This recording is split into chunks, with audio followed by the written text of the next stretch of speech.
Hi, welcome to Latha's ideas and creativity అండి. ఇదైతే జొన్న రొట్టె అండి. ఇది జొన్న రొట్టె. ఇలా జొన్న రొట్టె మన ఆరోగ్యానికి అయితే చాలా మంచిది. ఈ విధంగా కూడా తినొచ్చు అని మీకు చూపిస్తున్నాను నేను. వేడి వేడి పాలు దీంట్లో పోయాలి. వేడి పాలే పోయాలండి, చల్ల పాలు అయితే పోయకూడదు.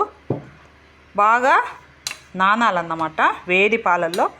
తర్వాత మనం కావాలంటే షుగర్ కలుపుకోవచ్చు అన్నమాట. షుగరు వద్దు అనుకునే వాళ్ళు తేనె అయినా కలుపుకోవచ్చు అండి. ఒకవేళ తేనె కూడా వద్దు అనుకునే వాళ్ళు కలకండ ఉంటుంది కదండి, దాన్ని పౌడర్ చేసేసి ఇలా కలుపుకోవచ్చు అన్నమాట. మనకు తగినంత షుగర్ వేసేసుకొని ఇలాగా ఒక హాఫ్ అన్ అవర్ అయితే పక్కన పెట్టేయాలండి. హాఫ్ అన్ అవర్ పక్కన పెట్టేస్తే చాలా బాగా మెత్తగా అయిపోతాయి అన్నమాట. నేను ఆ విధంగానే చేసి ఉంచాను. ఇదిగోండి, నేను ఒక హాఫ్ అన్ అవర్ అయిందండి వేడి వేడి పాలు పోసి ఇలాగా చేసి ఉంచాను. తినడానికైతే చాలా బాగుంటుందండి. ఈ విధంగా మనము చపాతీని కూడా అలా చేసుకోవచ్చండి. చపాతీని కూడా పాలల్లో ఇట్లా నానబెట్టేసి తినొచ్చు అన్నమాట. చాలా బాగా టేస్ట్గా ఉంటుంది.